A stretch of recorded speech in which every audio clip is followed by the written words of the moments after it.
عليكم ورحمة الله وبركاته.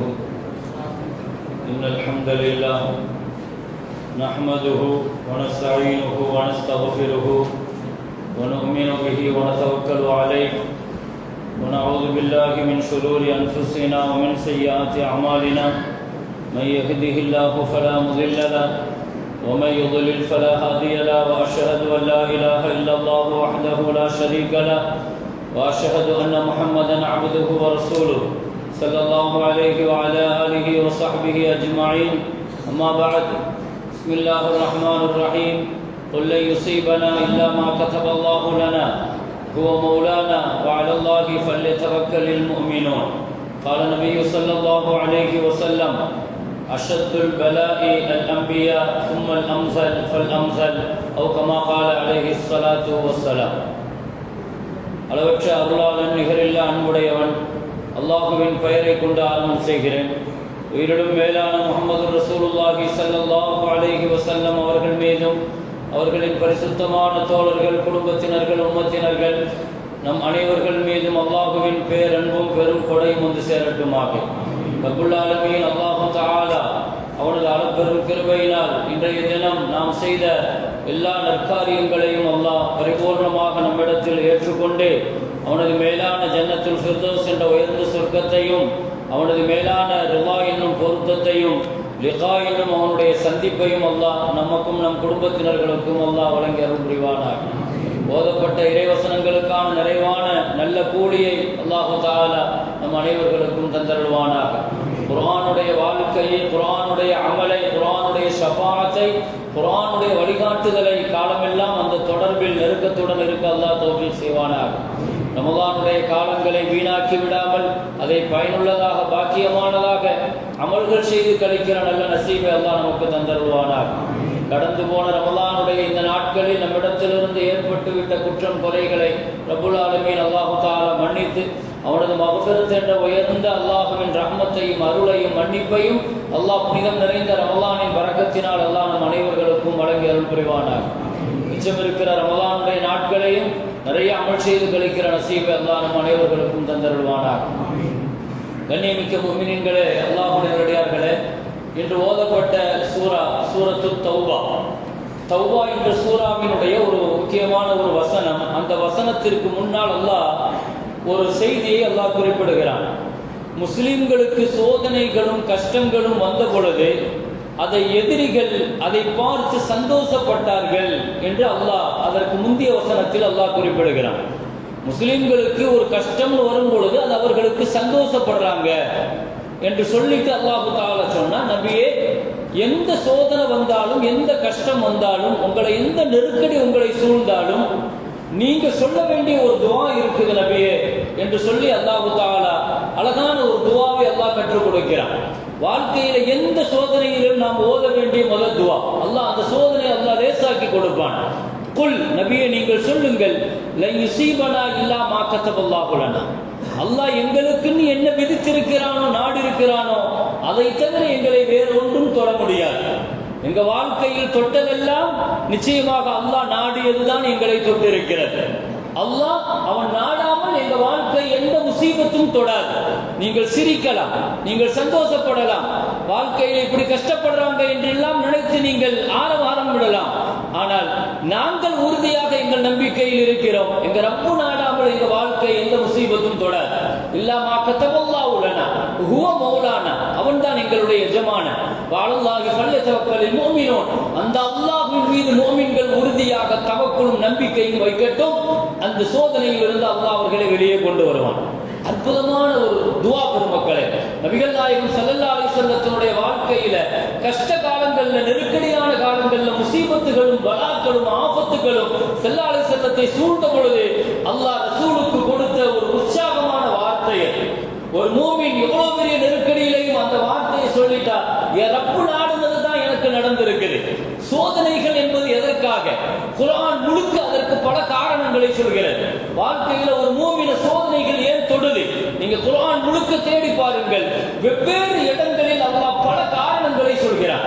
நான் ஏன் சோதனை கொடுக்கிறேன் தெரியுமா, நான் ஏன் கஷ்டத்தை கொடுக்கிறேன் தெரியுமா? அதற்கு ஒரு காரணம் அல்ல. ஆட்களுக்கு ஆட்கள் அல்லாஹ் வித்தியாசப்படுத்துவான். மோமின்களுக்கு, அவுலியாக்களுக்கு, இறைநேசர்களுக்கு, அம்பியாக்களுக்கு, சுஹதாக்களுக்கு தரஜாக்களும் அந்தஸ்துகளும் உயர உயர பெரிய இடத்தில் இருப்பவர்களில் இருந்து அடிமட்டத்தில் இருக்கிற பாவிகள் வரை அல்லாஹ் சோதனை கொடுப்பது வெவ்வேறு காரணங்கள். குர்ஆன்ல அல்லாஹ் பல காரணங்களை சொல்றான் முசீபத்தை கொடுக்கிறதுக்கு. அதுல ஒரு காரணம் அல்லாஹ் தஆலா சொல்லுவான், وَإِذَا مَسَّهُ الشَّرُّ فَذُو دُعَاءٍ عَرِيضٍ. நான் அவனுக்கு சந்தோஷத்தையும் நிஅமத்துகளையும் அள்ளி கொடுக்கிற பொழுது அழல, அவன் அதை கண்டுக்காம அவன் சம்பாதிச்ச மாதிரி போறான். ஆனா கஷ்டமும் கொடுத்தா தான் ஃபது துஆஇன் அரீத், பெரிய துஆ செய்றான் அப்படிங்கிற அல்லாஹ். எவ்வளவு அழகான வார்த்தை. அப்ப இந்த ஆயத்துக்கு என்ன அர்த்தம்னா, ஒரு மூமினை துஆ செய்ய வைக்கிறதுக்கு அல்லாஹ் சோதனை கொடுக்கிறான். கஷ்டம் வரும்போதுதான் பெரிய பெரிய துஆ செய்யறான். பொது துஆயின் அரீதுனா என்ன அர்த்தம்? அரீதுனா விசாலமா துஆ செய்யறான், ரொம்ப நேரம் துஆ செய்யறான், ரொம்ப நேரம் கையேந்துறான், கண்ணீர் வடிக்கிறான், கரையிறான். அல்லாஹ் துஆ செய்ய வைக்கிறதுக்கு சில நேரங்கள்ல சில பேர்களுக்கு அல்லாஹ் சோதனை கொடுக்கிறான். இவன் நம்மள்ட்ட கையேந்த மாட்டுக்கானே, இவன் நம்மள்ட்ட கேட்க மாட்டுக்கானே, இவன் நம்மள்ட்ட கல்வால உருக மாட்டுக்கானே. அல்லாஹ் தஆலா அவனை கையேந்த வைக்கிறதுக்கு, துஆ செய்ய வைக்கிறதுக்கு, அவன் சப்தத்தை கேட்கணும்னு அல்லாஹ் ஆசைப்படுறான் துஆவின் மூலமா. ஆனா வாழ்க்கையில சந்தோஷமா நல்லா வச்சிட்டு இருக்கும் போது அவன் அல்லாஹ்ட்ட துஆ செய்ய மாட்டேங்கான். தொழுத உடனே கிளம்பிடுறான், தொழுகை கூட நடக்கிறது இல்லை. ஆனா கஷ்டம்னு வந்துட்டா எவ்வளவு நேரம் பள்ளிவாசல்ல உட்கார்ந்து. அப்ப அல்லாஹ் சொல்ற ஒரு காரணங்கள்ல ஒன்று பொது துஆயின் அரீத். நான் ஏன் ஷர்ர கொடுக்கிறேன் தெரியுமா, நான் ஏன் முசீபத்தை கொடுக்கிறேன் தெரியுமா? அவன் என்கிட்ட நிறைய துஆ செய்யணும். அப்ப துஆ செய்யறதுக்கே அல்லாஹ் தஆலா சோதனைகளை கொடுக்கிறான். சில நேரங்கள்ல கஷ்டங்கள் வரும்போது உடனே கையேந்தியணும். ஏன்னா அந்த கையேந்ததுனால அதுக்காகத்தான் அந்த பலா இருக்கும், அந்த சோதனை இருக்கும். நம்ம கையேந்திட்டு வைங்க, அல்லாஹ் அதை குறைச்சிருவோம், அதை நீக்கிடுவோம். ஏன்னா அதுக்கு தான் அல்லாஹ் கொடுக்கிறான். இன்னொரு ஆயத்தில் அல்லாஹ் தஆலா சொன்னா லஅல்லஹும் யதவர்ரஊன். இன்னொரு காரணத்தை அல்லாஹ் சொல்றான். நான் ஏன் சோதனையை கொடுக்கிறேன் தெரியுமா? அவன் திமிரா அலையறான், பெருமையா அலையறான், அவனை பணிய வைக்கிறதுக்காக. உங்ககிட்ட ஒண்ணும் இல்லை, நீ தோத்து போயிட்ட, நீ பலகீனமானவன், உன் பணத்தால உன்னால ஒண்ணு செய்ய முடியல, உன் குடும்பத்தால உன்னால ஒண்ணு செய்ய முடியல. நீ நினைக்கிற என் குடும்பம் இருக்குது, என் பணம் இருக்குது, என் பேக்ரவுண்ட் இருக்குது, என் உடல் ஆரோக்கியம் இருக்குது, நான் பார்த்துக்கிடுவேன் திமிர்ல அலையிற, ஆணவத்தில் அலையிற. ஃபஅகத்னாஹும் பில்பஸாஇ வதர்ராஇ, சோதனையின் நோயை கொண்டு அல்லாஹ் பிடிக்கிறான். எதுக்கு?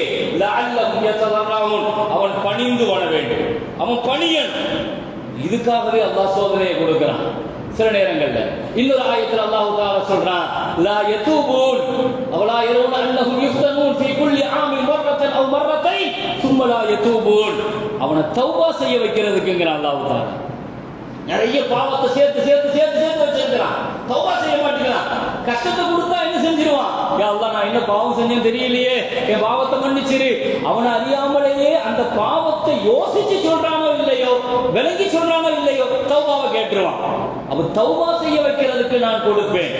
இன்னொரு ஆயத்தில் அதை சொல்றான் அல்லாஹ் தஆலா, யதக்கரூன் ததக்கரூன்ங்கற அல்லாஹ் தஆலா அவன் கொஞ்சம் படிப்பினை பெற வேண்டும் என்பதற்காக, படிப்பினைக்காக கொடுக்கிறேன். இன்னொரு ஆயத்தில் இப்படி நிறைய காரணங்கள் சொல்லலாம். அல்லாஹ் கொடுக்கிற சோதனையை குர்ஆன்ல பல இடங்கள்ல அல்லாஹ் தஆலா சொல்றான், லஅல்லஹும் யர்ஜிஊன், அவன் என்கிட்ட திரும்ப வரணும், என்கிட்ட திரும்ப வரணும், என்ன யோசிக்கணும், என்ன நினைக்கணும். தொழுகை இல்லாம இருக்கிறான், பள்ளி தொடர்பு இல்லாம இருக்கிறான், தீன் தொடர்பு இல்லாம இருக்கிறான், எவ்வளவு தூரத்துல இருக்கிறான், என்னை விட்டு தூரமா இருக்கிறான். நான் கொஞ்சம் கஷ்டத்தை அவன் பக்கம் நான் தெளிக்கிறேன், அவன் உடனே பள்ளிவாசல் நோக்கி ஓடி வரான், என்ன நோக்கி ஓடி வரான், குர்ஆனை திறக்கிறான், zikr செய்யறான், இஸ்திக்ஃபார் செய்யறான், ஸலவாத் ஓதுறான். லஅல்லஹும் யர்ஜிஊன். இதுக்கு தான் அவன் என்ன பார்த்து வரமாட்டானா, என்ன நோக்கி வரமாட்டானா, என்ன நெருங்கி வரமாட்டானா. அல்லாஹ் தஆலா சோதனைகளுக்கான காரணங்கள் குர்ஆன்ல நிறைய இடங்கள்ல அல்லாஹ் தஆலா சொல்றான். நல்லோர்கள் அல்லாஹ் தஆலா எல்லோருக்கும் அல்லாஹ் சோதனை கொடுக்கிறான். ஆட்களுக்கு ஆள் வித்தியாசம். இதா ஃபுகிதத் உரிஃபத், அரபியில ஒரு வார்த்தை சொல்லுவாங்க, இதா ஃபுகிதத் உரிஃபத். ஒரு நிஅமத்தை இழக்கும் போதுதான் அதனுடைய அருமை புரியும், அருமை புரியும். அப்ப அல்லாஹ் என்ன செய்யறான் தெரியுமா? அல்லாஹ் தந்த நிஅமத்தை புரிய வைக்கிறதுக்காண்டி சில நேரங்கள்ல சந்தோஷமா வைக்கும் போதெல்லாம் நம்ம புரியறது இல்லை, அதை இழக்கும் போது நம்ம தெரிகிறோம். அப்ப அந்த நிஅமத்தை விளங்க வைக்கிறதுக்கு கூட சில நேரங்கள்ல கொடுத்துட்டு அல்லாஹ் எடுக்கிறான். ஓ, அந்த நிஅமத்து அல்லாஹ் தந்த நிஅமத்து இல்லையா அப்படிங்கறத விளங்க வைக்கிறதுக்கு. இதா ஃபுகிதத்தின் நிஅமா உரிஃபத்தின் நிஅமா. ஒரு நிஅமத் எப்ப விளங்கப்படும்? அது இழக்கப்படுகிற பொழுது சில நேரங்கள்ல அல்லாஹ் அப்படி செய்கிறான். சில சோதனைகளும் கஷ்டங்களும் அது கஃபாராவாக, பாவ மன்னிப்பாக. ஸல்லல்லாஹு அலைஹி வஸல்லத்துல எல்லாம் ஆஃபியத்தை கேட்கணும் அல்லாட்ட. ஆனால் யாராவது நோயின்னு கேட்டால் உடனே ஸல்லல்லாஹு அலைஹி வஸல்லம் உடனே ஷிஃபாவுக்காக துஆ செய்ய மாட்டாங்க. ஸல்லல்லாஹு அலைஹி வஸல்லம் செஞ்சா ஷிஃபாவாயிடும். நல்ல விளங்கு. ஸல்லல்லாஹு அலைஹி வஸல்லம் செஞ்சா அப்போ ஸல்லல்லாஹு அலைஹி வஸல்லம் என்ன யோசிக்கிறாங்கன்னா, அல்லாஹ் இவருக்கு இந்த நோயை, இந்த கஷ்டத்தை, இந்த சோதனையை ஏதோ ஒரு அவன் வாழ்க்கை நன்மைக்காக அல்லாஹ் கொடுத்துருக்கிறான். அவன் அதை எடுத்துடக்கூடாது. அதனால என்ன செய்வாங்க, ஸல்லல்லாஹு அலைஹி வஸல்லம் உடனே என்ன செய்ய மாட்டாங்க. ஒரு அம்மா வந்தாங்க, யா ரசூலல்லாஹ் எனக்கு வலிப்பு நோய் வருது, கொஞ்சம் துஆ செய்ய மாட்டீங்களா அப்படின்னு கேட்டாங்க. ஸல்லல்லாஹு அலைஹி வஸல்லம் சொன்னாங்க, இன்ஷித்தி தாவத்துல்லாஹ் வ இன்ஷித்தி ஃபஸபர்தி ஃபலக்கல் ஜன்னா. ஏம்மா நீ பொறுமையா இருந்துட்டா உனக்கு சொர்க்கம் கிடைச்சிருமே. இல்ல நான் துஆ தான் செய்யணும், ஷிஃபா தான் செய்யணும் நீ விரும்புனா நான் துஆ செய்யறேம்மா, இன்ஷா அல்லாஹ் உனக்கு ஷிஃபா கிடைக்கும். என்ன வேணும், ஷிஃபா வேணுமா சொர்க்கம் வேணுமான்னு கேட்கிறாங்க ஸல்லல்லாஹு அலைஹி வஸல்லம். அந்த அம்மா சொல்லுச்சு, யா ரசூலல்லாஹ் நான் என்ன நீங்க சொல்றீங்க அப்படின்னா எனக்கு அது ஹைரா இருக்கும், நான் சபரோடு இருந்தேன் யா ரசூலல்லாஹ். ஆனா நான் அப்படி வலிப்பு நோய் வருகிற பொழுது எனக்கு ஆடை விலகுது யா ரசூலல்லாஹ். அந்த ஆடை விலகக்கூடாதுன்னா துஆ செய்யுங்கன்னு நாங்க. அந்த அம்மா ஆடை விலகக்கூடாது நோயில, நான் நோயை ஏற்றுக்கிடுவேன், ஆனா என் மான போறதை என்னால் ஏற்றுக்க முடியாது. ஸல்லல்லாஹு அலைஹி வஸல்லம் கண்டிப்பா நான் அதுக்கு நான் துஆ செய்யறேம்மா, இன்ஷா அல்லாஹ் ஆடை விலகாதுன்னாங்க. இன்னொருத்தர் சஹாபி உஸ்மான் இப்னு ஹனீஃபா ரலியல்லாஹு நினைக்கிறேன் யா ரசூலல்லாஹ் லரீருல் பஸர் அந்த சஹாபி அறிவிக்கிறாங்க, ஒரு பார்வை இல்லாத ஒருத்தர் ஸல்லல்லாஹு அலைஹி வஸல்லம் யா ரசூலல்லாஹ் என் பார்வை கொஞ்சம் கொஞ்சமா பலகீனமாகி மங்கி போச்சு, தெரிய மாட்டேங்குது யா ரசூலல்லாஹ், கொஞ்சம் துஆ செய்ய மாட்டீங்களா? ஸல்லல்லாஹு அலைஹி வஸல்லம் சொன்னாங்க, அப்படியே இருக்கட்டுமே, நீங்க சபரா இருங்களே, உங்களுக்கு நன்மையா இருக்குமே அப்படின்னாங்க. அவர் சொன்னார், இல்ல யா ரசூலல்லாஹ் எனக்கு ஷிஃபா வேணும், எனக்கு பார்வை வேணும், அது ஒரு நியமத்து தானே, எனக்கு அது கிடைக்கணும்ட்டாங்க. சில நேரங்கள்ல அப்படி அடம் முடிச்சு கேட்பாங்க, அப்படியா சரி நான் துஆ செய்யறேன், நான் சொல்ற மாதிரி சொல்லு, அல்லாஹும்ம இன்னி அஸ்அலுக. ஸல்லல்லாஹு அலைஹி வஸல்லம் சொல்லி கொடுத்தாங்க, யா அல்லாஹ் நான் உங்ககிட்ட கேட்கிறேன், உன்னை முன்னோக்குறேன், ரசூலுல்லாஹ் வச்சு நான் உங்ககிட்ட கேட்கிறேன், நீ என்ன நோயை குணப்படுத்தணும். இப்படி ரசூலுல்லாஹ் ஸல்லல்லாஹு அலைஹி சொல்லி கொடுத்தாங்க. அந்த இடத்துல வச்சு அவர் ஓதினார், ஷிஃபா வச்சு. நான் எதுக்கு சொல்ல வருகிறேன், உடனே ஸல்லல்லாஹு அலைஹி வஸல்லம் ஒரு முசீபத்தை நீக்கும் பொழுது, நோய் கேட்கும் போது உடனே ஸல்லல்லாஹு அலைஹி வஸல்லம் சரின்னு சொல்ல மாட்டாங்க. என்ன நோக்கத்திற்காக அல்லாஹ் அவருக்கு கொடுத்திருக்காங்கிறது இவருக்கு தெரியாது. அதனால ஒருத்தர் ரொம்ப நாளா வறுமையில இருந்தார், அல்லாஹ் இன்னைக்கு ஓதப்பட்ட தௌபால அதே வரலாறு சொல்றான். ரொம்ப நாளா வறுமையில இருந்தார், பள்ளிவாசல்லையே இருந்தார், தொழுகை கதியா கிடந்தார், குர்ஆன் கதியா கிடந்தார், ரொம்ப நோய் தான், வறுமை தான், ரொம்ப கஷ்டம் தான். அவர் பல தடவை ரசூலுல்லாஹ்ட்ட எனக்கு ரொம்ப வறுமை தாங்க முடியல, கொஞ்சம் துஆ செய்ய மாட்டீங்களா, எனக்கு வாழ்க்கையில வசதி வேணும். ஸல்லல்லாஹு அலைஹி சொன்னாங்க, இல்லங்க வேண்டாம், பொறுமையா இருங்க, உங்களுக்கு அதுல நன்மை இருக்குன்னா. அவர் போயிட்டார், விடல. கொஞ்ச நாள் கழிச்சு மறுபடியும் வந்தாரு, யா ரசூலல்லாஹ் என்னால வறுமை தாங்க முடியல, எனக்கு கொஞ்சம் எப்படியாவது எனக்கு செல்வம் வரணும், வறுமையில இருந்தா வெளியே வரணும், துஆ செய்ய மாட்டீங்களா? ஸல்லல்லாஹு அலைஹி வஸல்லம் கொஞ்சம் பொறுமையா இருக்கலாமே, வறுமைக்காக திரும்ப திரும்ப கேட்கிறார். 3 தடவை கேட்டுட்டாரு, அடம் பிடிச்சாரு, வறுமை என்னை விட்டு தூரமாக்குங்கிறாரு, துஆ செய். ஸல்லல்லாஹு அலைஹி வஸல்லம் துஆ செஞ்சா வறுமை வெளியே போயிடும். ஆனா 3 தடவைக்கு மேல அடம் பிடிச்சதுனால ஸல்லல்லாஹு அலைஹி வஸல்லம் அப்படியா சரி இவ்வளவு தூரம் நீங்க கேட்கறீங்க, நான் சொல்லிட்டா நன்மையா இருக்கலாம்னு, ஆனா நீங்க கேட்க மாட்டேங்கீங்க. சரி ஸல்லல்லாஹு அலைஹி வஸல்லம் துஆ செஞ்சாங்க. ஒரு ஆட்டுக்குட்டியை கொடுத்து பரக்கத்தை, அல்லாஹ் பரக்கத்தை உங்களுக்கு வாழ்க்கையை வசந்தமாக்குவாங்க துஆ செஞ்சு அனுப்புனாங்க. போனவர் தான் பள்ளியே கதியா கிடந்தவர் சாலபா, பள்ளியே கதியா கிடந்தார், பள்ளி புறாவாக கிடந்தார், பள்ளி எல்லா நேரத்திலையும் தொழுகை இபாதத்து அப்படி இருந்தவர். கொஞ்சம் கொஞ்சமாக வக்து தொழுகைக்கு மட்டும் வந்துருவார், மற்ற நேரத்தில் பள்ளியில இருக்க மாட்டார். அப்படியே குறைஞ்சிச்சு, ஜும்மாவுக்கு மட்டும் வருவார், பின்னால வரமாட்டார் வக்து தொழுகைக்கு. பின்னால ஜும்மாவும் போச்சு, வருஷத்துக்கு ஒரு தடவை ஆலையே காணும். ஸல்லல்லாஹு அலைஹி வஸல்லம் எங்கெங்க அவர் சாலபா, ரசூலுல்லாஹ் பெரிய வசதி வந்துட்டு, வசதி இல்லாம இருக்கும் போதெல்லாம் பள்ளியின் கதியா கிடந்தார். வசதி வர வர பள்ளி தொடர்பு போச்சு, ஜும்மா போச்சு, வருஷத்துக்கு ஒரு தடவை ஈக தொழுகை. அப்படியா பெரிய வசதியா? சரி ஓகே, அவர் பள்ளிக்கு முதல்ல ஒரு சொல்ல ஜகாத்து வாங்கிட்டு வாங்கன்னு சொல்லி அனுப்புனாங்க. 2 சஹாபி போய் ஜகாத்து கேட்டா அவர் சொன்னார், ஜகாத்தா நான் எதுக்கு கொடுக்கணும், நான் கஷ்டப்பட்டு உழைச்சிருக்கிறேன், நான் முன்னேறி இருக்கிறேன், வரி கேட்கிறாங்களா முஹம்மது நபி அப்படின்னு சொன்ன உடனே அல்லாஹ் அக்பர், அல்லாஹ் குர்ஆன்ல சொல்லிட்டா ஃபஅகபஹும் நிஃபாகன் ஃபீ குலூபிஹிம் யா ரசூலல்லாஹ், இனிமே அவன்கிட்ட போய் நீங்க ஜகாத் கேட்க வேண்டாம், அவன் முனாஃபிக் ஆயிட்டான். அல்லாஹ் ஆயத்து குர்ஆன்ல பள்ளி புறாவாக கிடந்த சாலபா முனாஃபிக்கின் குர்ஆன்ல பேர் வாங்கிட்டான். வறுமை உனக்கு ஹைருன்னாங்க. வாழ்க்கையில அல்லாஹ் நமக்கு தெரியும், நமக்கு எது ஹைருன்னு அல்லாஹ்வுக்கு தெரியும்.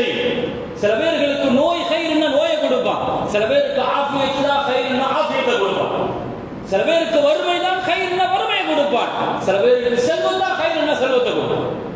அல்லாஹ்வுக்கு தெரியும். எனவேதான் நபிகள் நாயகம் ஸல்லல்லாஹு அலைஹி வஸல்லம் சோதனைகள் என்று வருகிற பொழுது அவ்வளவு சீக்கிரத்தில் அல்லாஹ்ட்ட சோதனையை கேட்கக்கூடாது. ஆனால் ஆஃபியத்தை தான் கேட்கணும், அல்லாஹ்ட்ட செல்வத்தை தான் கேட்கணும், வறுமையை கேட்கக்கூடாது அல்லாஹ். ஆனால் அதுல கையில் இருக்குங்கிறத ஒரு மூமின் விளங்கணும். அல்லாஹு தஆலா சோதனைகள் எதனால் கொடுக்கிறான்? ஒவ்வொரு சஹாபியாக ஒரு தோட்டத்தில் உட்கார்ந்து இருந்தாங்க ஸல்லல்லாஹு அலைஹி வஸல்லம். அபூபக்கர் ரலியல்லாஹு உள்ள வந்தாங்க. அபூபக்கரா வாங்க, உங்களுக்கு சொர்க்கம் இருக்குது அப்படிங்கிறாங்க. அடுத்து கொஞ்ச நேரத்தில் உமர் ரலியல்லாஹு அந்த தோட்டத்துக்குள்ள வந்தாங்க. உமர் வாங்க, பஷீருஹு பில் ஜன்னah, உங்களுக்கு சொர்க்கம் இருக்குதுன்னா. என்ன பெரிய சந்தோஷம்னா, இப்போ இந்த நேரத்தில் ரசூலுல்லாஹ்வை பார்க்க இந்த தோட்டத்துக்குள்ள யார் வந்தாலும் சொர்க்கம் கிடைக்கும். அதான் ஸல்லல்லாஹு அலைஹி வஸல்லத்தினுடைய ஒரு பெரிய பாக்கியம். அறிவிக்க ஆரம்பிச்சிட்டாங்கன்னு அறிவிச்சுக்கிட்டே இருக்கிறாங்க. அபூபக்கர் ரலியல்லாஹுவுக்கு பஷாரத், உமர் ரலியல்லாஹுவுக்கு பஷாரத், உஸ்மான் ரலியல்லாஹு மூணாவதுல வந்தாங்க. உஸ்மான், உங்களுக்கும் சொர்க்கம் உண்டு, ஆனா உங்க சொர்க்கம் மாபல்வா துஸீபுஹு, ஒரு பெரிய சோதனைக்கு உங்களை தயார்படுத்திக்கங்க. எல்லாருக்கும் அபூபக்கர் ரலியல்லாஹு அந்த வார்த்தை சொல்லல, உமர் ரலியல்லாஹு சொல்லல, உஸ்மான் ரலியல்லாஹு சொன்னாங்க சோதனைக்கு பின்னால தான் உங்களுக்கு சொர்க்கம். உங்க வாழ்க்கையினுடைய கடைசி ரொம்ப சோதனையா போயிடும். உங்க சோதனையை நீங்க தாங்கிறதுக்கு தயாராகிக்கணும். அல்லாஹ் அக்பர். 4 கலீஃபாக்கள் ஹஜ்ரத் உஸ்மான் ரலியல்லாஹுடைய வாழ்க்கையை பார்த்தீங்கன்னா அதிகமாக ஆட்சி செஞ்சது அவங்க தான், அதிகமாக சோதனை அனுபவிச்சது அவங்க தான். ஒரு ஆளை கொள்றதுக்கு 3000 பேர் சேர்ந்து கொண்டாங்க. உஸ்மான் ரலியல்லாஹு கொல்லப்பட்டது வரலாற்றில் கொஞ்சம் யோசிச்சு பாருங்க. 3000 பேர் உஸ்மான் ரலியல்லாஹு கொலை செஞ்சது. ஒரு தனி ஒருவரை கொலை செய்யறதுக்கு இத்தனை பேருங்க. உஸ்மான் ரலியல்லாஹுடைய கடைசி வாழ்க்கையை நீங்க பார்த்தீங்கன்னா நம்ம துடிச்சு போயிடுவோம். அல்லாஹ் அக்பர். ஸல்லல்லாஹு அலைஹி வஸல்லம் சொல்லிட்டு போனாங்க, உஸ்மான், சோதனைகள் உங்க வாழ்க்கையை கடுமையாக சூழும்னாங்க. அதுதான் உங்களுக்கு சொர்க்கம். உங்களுக்கு சொர்க்கம் வேணும்னா அந்த சோதனையை நீங்க தாண்டணும்ட்டாங்க. மற்ற சஹாபிகளுக்கு அதை சொல்லல. 3000 பேர் ஊட்ட முற்றுகை எடுக்கிறாங்க. 50 நாள் சோறு கொடுக்க மாட்டேங்குது, உள்ள சோறு போக மாட்டேங்குது, தண்ணி கொடுக்க மாட்டேங்காங்க. உஸ்மான் ரலியல்லாஹு மேல சொன்னார், உங்களுக்கு ஞாபகம் இருக்குதா, மதீனால தண்ணி இல்லாம இருந்துச்சு, வேற ரோமாங்கிற கிணறை யாராவது வாங்கி தந்தா நான் சொர்க்கத்தை தருவேன்னாங்க. இந்த மதீனா மக்களுக்கு உங்களுக்கு நான் ஒரு கிணறை நான் வாங்கி தந்தேன்னா தண்ணிக்காக ஒரு சொட்டு தண்ணி தர மாட்டேங்கீங்களே. கல் நெஞ்சக்காரர்களுடைய 3000 புரட்சிக்காரர்களுடைய இதயங்கள் கொஞ்சம் கூட கசியலங்க. சுத்தி நின்று கடைசியா குர்ஆன் ஓதிட்டு இருந்த உஸ்மான் ரலியல்லாஹு அப்படி வெட்டிட்டு சரிச்சுட்டு தான் வெளியே போனாங்க. வெட்டிட்டாங்க 3000. ஒரு ஆளை 3000 பேர் சேர்ந்து வெட்டினாங்க. வரலாற்றில் இப்படி முற்றுகையிட்டு கடைசி 4 பேர் உள்ள போய் உஸ்மான் ரலியல்லாஹு வெட்டினாங்க.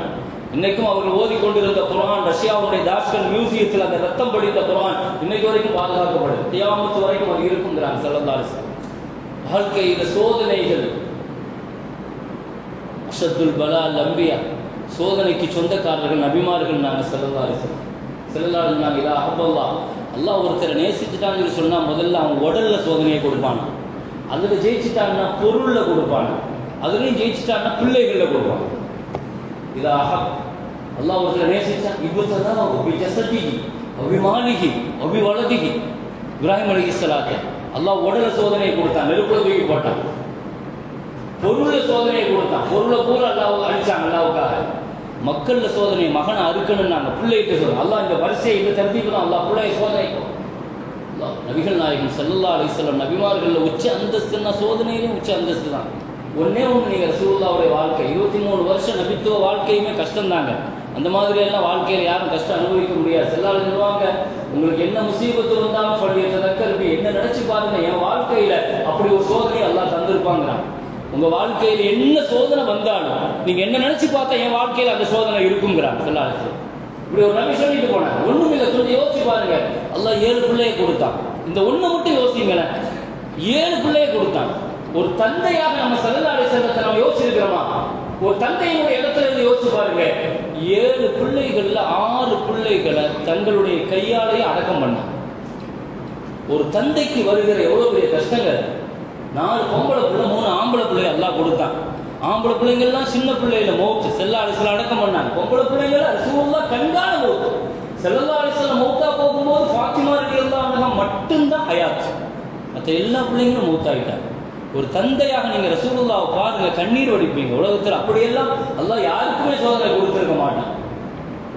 இருக்கிற ஃபாத்திமாவை கூட அல்லாஹ் சொல்லிட்டான், நபியே நீங்க மௌத்தா போன உடனே பின்னால ஃபாத்திமாவும் மௌத்தாயிடுவாங்கன்ட்டான். உங்க பேர பிள்ளைங்க கூட நீங்க வாழ மாட்டாங்கன்ட்டான். ஹசன் ஹுசைன் கூட வாலிபத்தை கூட தாண்ட மாட்டாங்கன்னு அல்லாஹ் சொல்லிட்டான். ஒரு தந்தையாக, ஒரு பாட்டனாராக எவ்வளவு பெரிய சோதனைகள் ஸல்லல்லாஹு அலைஹி வஸல்லம். கண்ணியமிக்க முஃமினீன்களே, வாழ்க்கையில பெரிய பாடம். அல்லாஹ்கிட்ட நம்ம ஆஃபியத்தை கேட்போம், சோதனை இல்லாத வாழ்க்கையை கேட்போம். ஆனா புள்ள யுஸீபனா இல்லாமா கதபல்லாஹு லனா, ஒரு மூமினுடைய தெளிவான உறுதியான நம்பிக்கை, எங்க ரப்பு எங்களுக்கு விதிச்சதை தவிர வேறு எதுவும் நடக்காதுங்கிற ஒரு மூமின் தெளிவாக இருக்கணும், உறுதியாக இருக்கணும். அல்லாஹ் தௌஃபீக் செய்வானாக. வாஹிரு தஅவானா அல்ஹம்துலில்லாஹி ரப்பில் ஆலமீன். அஸ்ஸலாமு அலைக்கும் வரஹ்மத்துல்லாஹி வபரகாத்துஹு.